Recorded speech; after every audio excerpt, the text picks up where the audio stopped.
Hello friends, in this video we will see software engineering how to calculate cyclomatic complexity with question papers, which is very important topic for NTA UGC NET, college level exams और university level exams.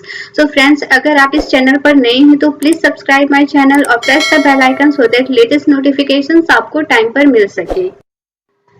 Cyclomatic complexity is a software metric useful for structured or white box testing. It is mainly used to evaluate the complexity of a program. Cyclomatic complexity software metric होती है जो कि आपकी complexity of a program को measure करती है, clear, evaluate करती है कि आपका जो भी program लिखा गया है वो कितना complex है.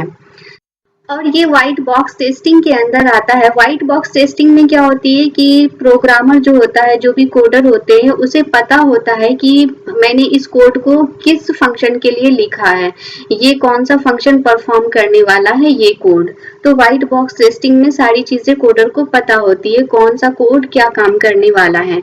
जितनी ज्यादा कॉम्प्लेक्सिटी प्रोग्राम की होगी, आपको उसको टेस्ट करना, मेंटेन करना, रीड करना उतना ज्यादा टफ होता जाएगा. इसलिए प्रोग्राम की कॉम्प्लेक्सिटी जितनी कम होगी उतना ज्यादा आप इसे टेस्ट कर सकते हो, रीडेबल हो जाएगा और इसे मॉडिफाई करना इन फ्यूचर इजी हो जाता है.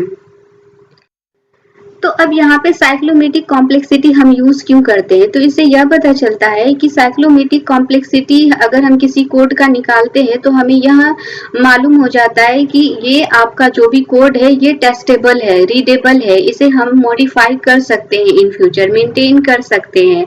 क्योंकि अगर इन फ्यूचर अगर कस्टमर की रिक्वायरमेंट चेंज हो गई, वो कहने लगा कि मेरे को चेंज करना है अपनी इस सॉफ्टवेयर में, तो आप उसको इजीली मॉडिफाई कर सकते हो वहां पे, क्लियर.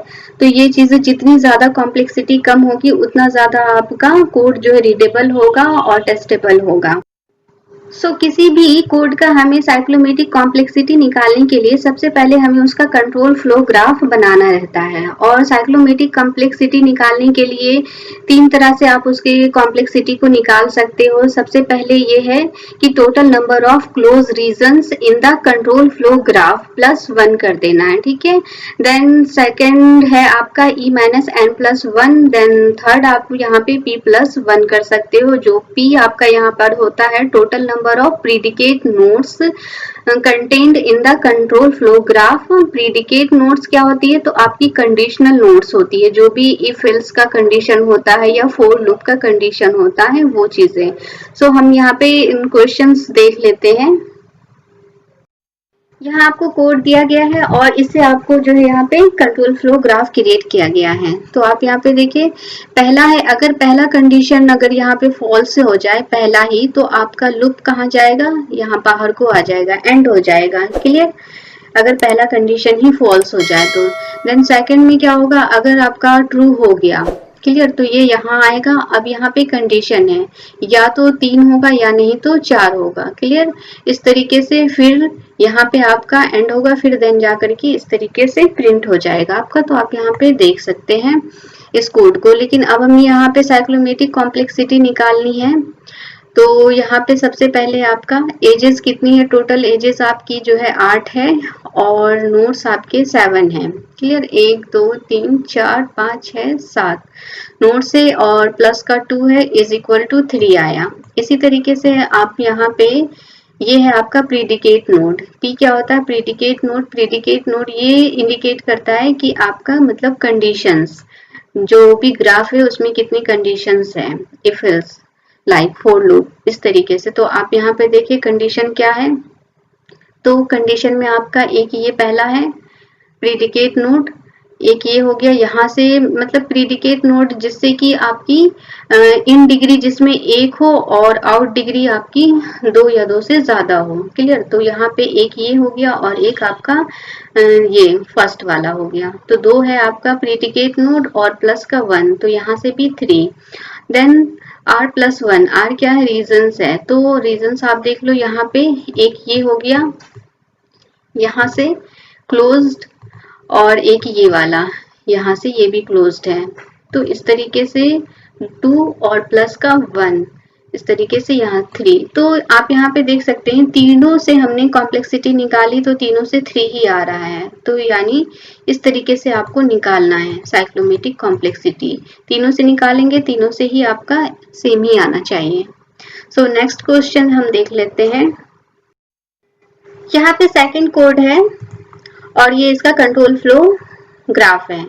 तो पहला कंडीशन क्या कह रहा है, डे इक्वल टू संडे। अगर डे इक्वल टू संडे अगर ट्रू हो जाएगा तो आपका इस वाले कर्ली ब्रेसेस के अंदर आएगा। क्लियर। टाइम इक्वल टू अगर मॉर्निंग हो जाए तो या तो ये हैप्पी संडे प्रिंट करेगा, अदरवाइज अगर मॉर्निंग ना होकर कुछ और हो तो आपका have a nice day print करना चाहिए। क्लियर। और इस तरीके से फिर आपका लास्ट में एंड हो जाएगा, प्रिंट हो जाएगा। देन उसके बाद यहाँ पे अगर पहला ही कंडीशन आपका क्या हो जाए, फॉल्स हो जाए। क्लियर। फॉल्स हो जाए तो फिर आपका डायरेक्ट वो क्या कर जाएगा, एंड कर जाएगा प्रोग्राम। तो ये है इसका कंट्रोल फ्लो ग्राफ। अब इसका हमें साइक्लोमेटिक कॉम्प्लेक्सिटी निकालना है। तो साइक्लोमेटिक में सबसे पहले ई, आपका एजेस क्या है, तो 1 2 3 4 5 6, टोटल 6 एजेस है आपकी यहाँ पे। और माइनस नोड है 1 2 3 4 5, 5 है आपकी नोड्स। और यहाँ पे प्लस का आपका 2 होगा।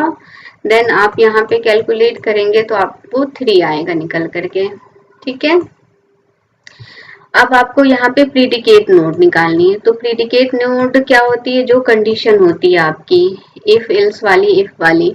तो पहला कंडीशन आपका ये है, इफ कंडीशन है ये पहला, या तो अगर ट्रू हो गया तो यहाँ को आएगा, नहीं तो ये एंड कर जाएगा। क्लियर।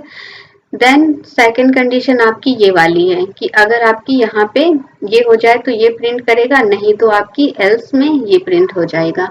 तो ये सेकंड दो कंडीशन है। तो 2 प्लस आपका यहाँ पे 1 होगा। तो यहाँ से भी आपको कॉम्प्लेक्सिटी 3 आ रही है कोड की। देन थर्ड आपका था r+1 रीजन। तो r+1 में आप यहाँ पे क्लोज्ड कितनी है, तो एक तो ये वाली दिख रही है, ये वाली टोटल आपकी क्लोज्ड है।